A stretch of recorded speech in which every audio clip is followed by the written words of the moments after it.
नमस्कार दोस्तों, मैं राजेश सुब्रमण्यम अपने YouTube चैनल रेट्रो मैजिक में आपका स्वागत करता हूं।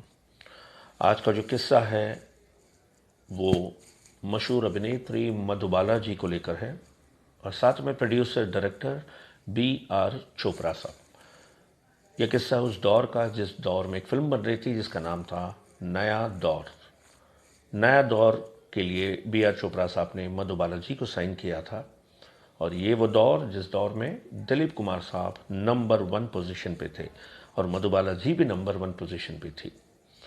इस फिल्म के कुछ पोर्शंस मुंबई के कुछ स्टूडियोज में शूट की गई और चोपड़ा साहब चाहते थे कि फिल्म के सब्जेक्ट के अनुसार इस फिल्म के मेजर पोर्शंस एक शेड्यूल में मध्य प्रदेश के एक गांव में शूट किया जाए।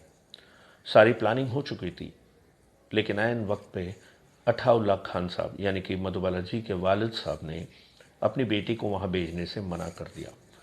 कुछ लोग कहते हैं वजह ये थी कि अठाउल्लाह खान साहब नहीं चाहते थे अपनी बेटी दिलीप कुमार साहब के साथ महीने भर अलग रहे, गांव में रहे, उनसे दूर। और मधुबाला जी ने अपने वालिद साहब का साथ दिया। उन्होंने चोपड़ा साहब से कह दिया कि यह आउटडोर शेड्यूल में नहीं करूंगी। चोपड़ा साहब ने बहुत कन्विंस करने की कोशिश की, लेकिन बात नहीं बनी। बात इतनी बिगड़ गई कि यह मामला कोर्ट तक पहुंच गया। ब्रीच ऑफ कॉन्ट्रैक्ट, इसके लिए मधुबाला जी को कोर्ट में आना पड़ा। दिलीप कुमार साहब भी कोर्ट में आए और उन्होंने B.R. चोपड़ा साहब का साथ दिया और इस वजह से मधुबाला जी और दिलीप कुमार साहब के रिश्ते में एक दरार पड़ गई। उन्होंने फिर कभी एक दूसरे से बात नहीं की और चोपड़ा साहब इतने गुस्से में थे उस वक्त कि उनका बहुत नुकसान हुआ था। कुछ पोर्शंस रीशूट करनी पड़ी और इस वजह से उन्होंने गुस्से में स्क्रीन मैगजीन के जो इशू है उसमें उन्होंने एक फुल पेज ऐड दिया जिसमें नया दौर का नाम और सारे किरदारों के नाम मधुबाला जी के नाम के ऊपर उन्होंने एक चौकड़ी लगा दी। मधुबाला जी भी चुप रहने वालों में से नहीं थी। अगले ही हफ्ते उन्होंने भी एक ऐड दी। मधुबाला जी के जो फोर्थ कमिंग फिल्म्स का लिस्ट था जिसमें नया दौर का नाम था, उन्होंने भी नया दौर के उस नाम के ऊपर एक चौकड़ी मार दी।